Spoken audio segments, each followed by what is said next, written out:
Alright, let's address the elephant in the room. Vlogging is absolutely back on YouTube, and I have a bone to pick with you giant creators. See, a lot of big creators now are teaching you how to vlog, and they show their big ass setups like this, and it makes you feel as if you need this big of a setup in order to be a great vlogger and content creator as well. But that just isn't the case, because see, they were already filmmakers and content creators to begin with, so these equipment are already in their repertoire. But most of the time, if you're a beginner and you're just starting out, you don't have money or the experience to use this.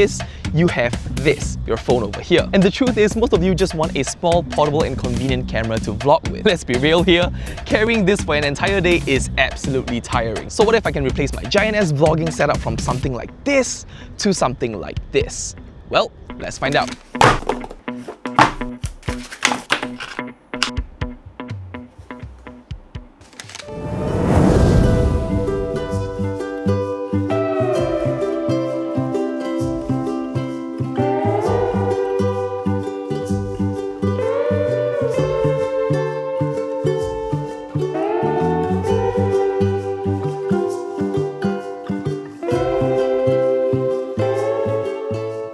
Alright, those were the shots from this tiny camera, the Insta360 Ace Pro 2. It is an amazing tiny little camera, and in my opinion, it has some features that enable you to be a better vlogger rather than limit you. See, a tiny camera like this back in 2017 gave you potato quality videos. I bought this tiny little camera from a Chinese company one time, and the footage from it is just horrendous. So obviously, when Casey Neistat were pumping out videos with quality like this, my potato camera shows a pretty stark difference. But this is the quality of a tiny camera in 2025. Pretty neat, huh? I've been using this camera for the last few weeks, and I have some thoughts. Alright, full disclosure, Insta360 did sponsor this video and send me this camera, so this isn't really a product review, more of a product showcase to share the thoughts that I have about this camera. And a lot of the thoughts that I have are my honest opinions. Spoiler alert, it is a really good tiny little camera. Alright, first of all, let's talk about the image quality coming out of this guy. It shoots up to 8K 30 frames per second, and you can shoot in a flat profile called iLog. iLog is a pseudo flat profile that gives you more flexibility when you're color grading.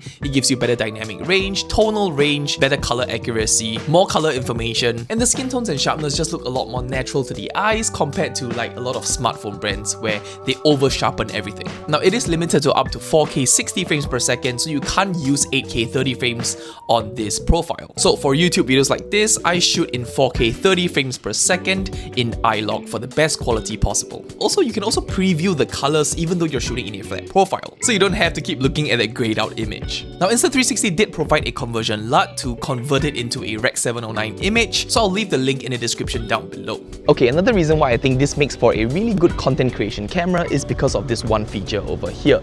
It is called the FreeFrame video mode, and basically what this does is that it gives you this 4:3 aspect ratio, so you can choose to film both vertical and landscape at the same time. So what this means is that you can actually choose to crop the video, so you have your vertical videos for Instagram Reels and TikTok, and you can also choose to have it in 16:9 so you can post it on YouTube. So this negates the need for me to decide whether to shoot in landscape or portrait. I can just shoot both. Okay, this next feature is actually a really underrated feature, and I don't know why more people aren't talking about it. It's called horizon lock, and basically you can choose either 45 degrees or 360 degrees, and you can place your camera on any sort of uneven surface. So this isn't leveled to the ground, but regardless of how I tilt the camera, it'll still give me a very level framing.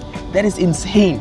Okay, so this is just a quick test. This is without the horizon lock. So as you can see, as I'm turning, the whole entire frame turns. This is horizon lock at 45 degrees. So as you can see, I'm literally tilting the camera right now, but as it exceeds 45 degrees, it'll then start giving way to the rotation. Now this one is the crazy one. This is 360 degrees.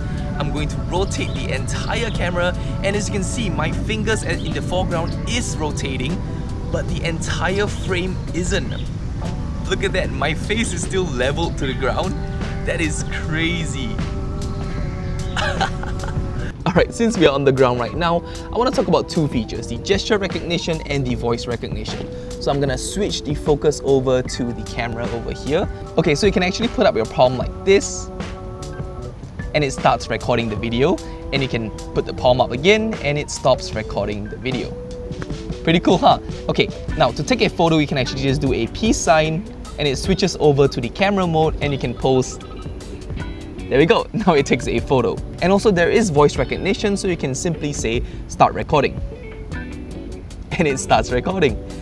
Stop recording. And it stops recording. And also you can ask it to take photo. There we go. Okay, what if you want to turn off your camera? You can just say shut down camera. And it turns off your camera.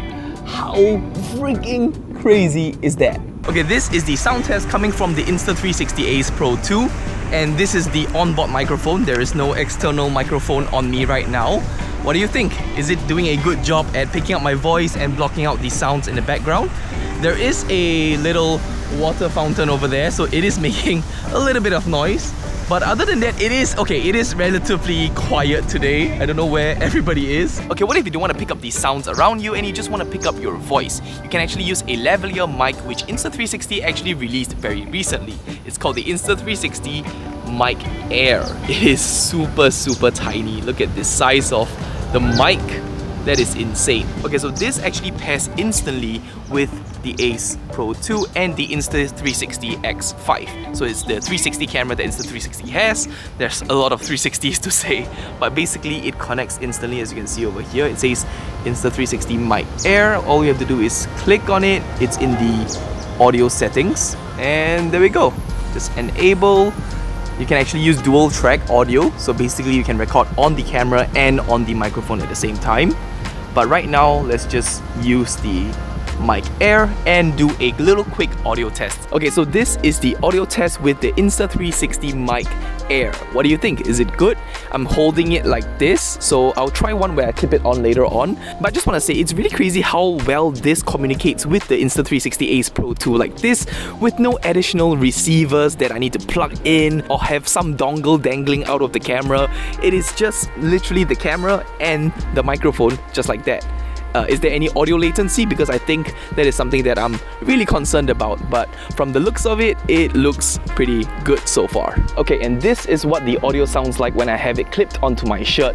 I personally prefer this because it doesn't, you don't risk having it rotate around as you're holding, and you don't risk covering the microphone. So you know that it is constantly gonna pick up your sound as you're talking to the camera. And also, you can use the mic as sort of a thumb handle right now, so I won't be afraid that I'm blocking the microphone from picking up my voice, because I have this. It's so much better, and I don't have to hear the birds chirping in the background. Now, I did buy this with my own money. Insta360 did not send me this microphone. I just want to do a little hands-on review. It's a lot lighter than expected. It doesn't weigh down on your t-shirt like other microphones in the market. But yeah, it's just a really cheap and affordable way to get a personalized audio experience when you're filming and vlogging by yourself. Now, the next thing I want to talk about is stabilization. Now, I would argue that stabilization is one of the most important things when it comes to a vlogging camera, because obviously you're going to be traveling around, going from place to place. You're going to be moving a lot and having a lot of these talking head shots. Okay, so for the first one, this is with no stabilization. There is zero stabilization on this right now, and I am just holding it barehanded with no tripod or selfie stick. What do you think? Is the stabilization good? Okay, now low stabilization is on, and I'm going to walk. This is just fully handheld, and I am just walking around. Let's go down some stairs over here. So this is with low stabilization on. What do you think? I have to be careful not to fall into the water. Alright, this is with standard stabilization on. And by the way, I'm shooting everything in the linear picture mode. So right now, everything does look pretty nice. There isn't any weird warping on the sides, because I do love a very linear image. You can go even wider angle, but this is plenty wide for me. So I'm just walking normally. This is standard stabilization. I'll do a bit of a running test later on as well, but this is currently what it looks like if you're vlogging on this camera, no selfie stick, just holding it and shooting it in standard stabilization. And currently right now we are filming in high stabilization. This is actually really stable. This is gimbal levels of stabilization, I may add. Wow, look at this. Okay, now I'm gonna do a B-roll test. This is all shot in standard stabilization. So let's try.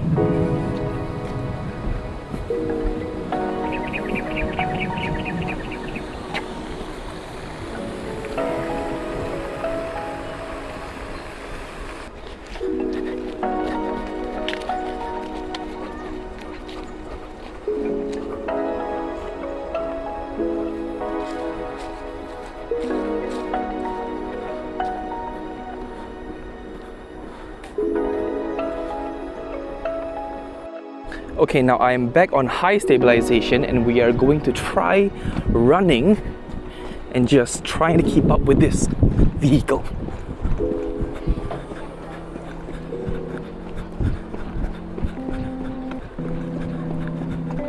So this is a running test. I am now currently running and trying to keep up. Okay, this vehicle is a bit too fast. But what do you think? How's the stabilization on this?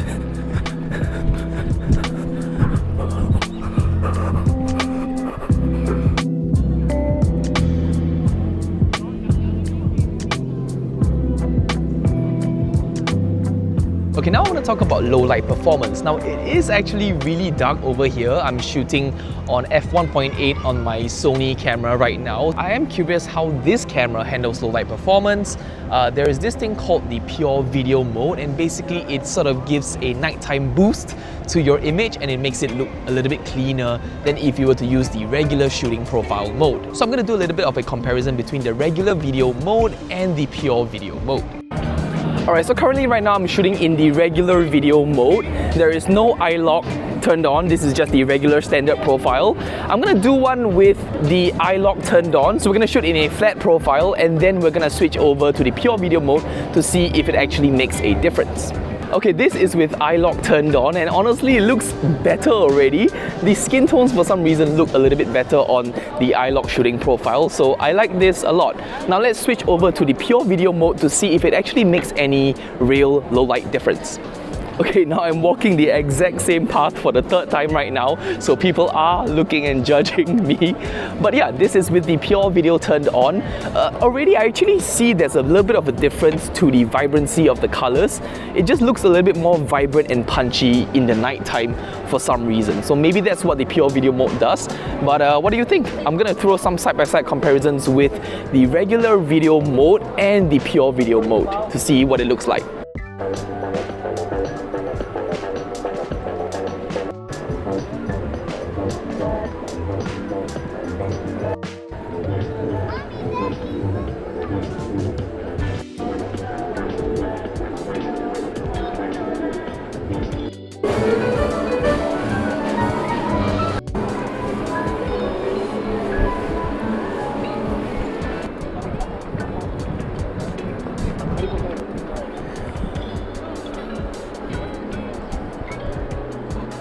Now lastly, I want to talk about this over here, the Insta360 Explorer Grip Kit.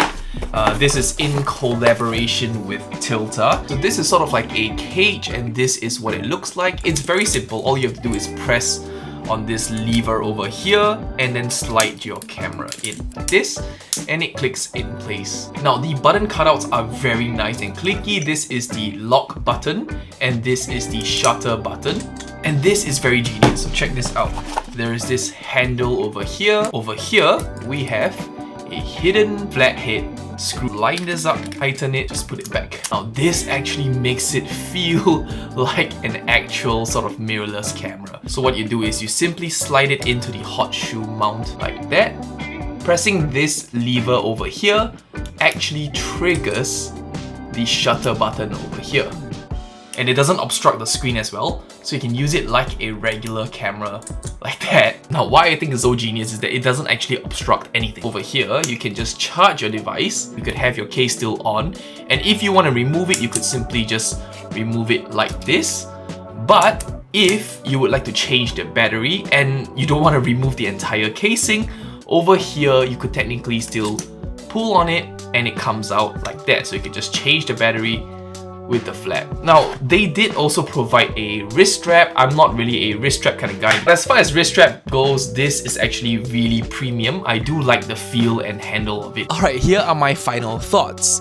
I love this camera. The Insta360 Ace Pro 2 is really a special camera in my heart. I can't believe they're able to achieve such a small package and still pack in so many features. I think with the AI features like horizon lock, gesture control, voice control, and even the ability to have a flatter picture profile, it kind of makes this camera a tiny little content creation beast. And also not to forget the ability to instantly connect a wireless microphone to this without any receivers or dongles or cables, unlike traditional cameras.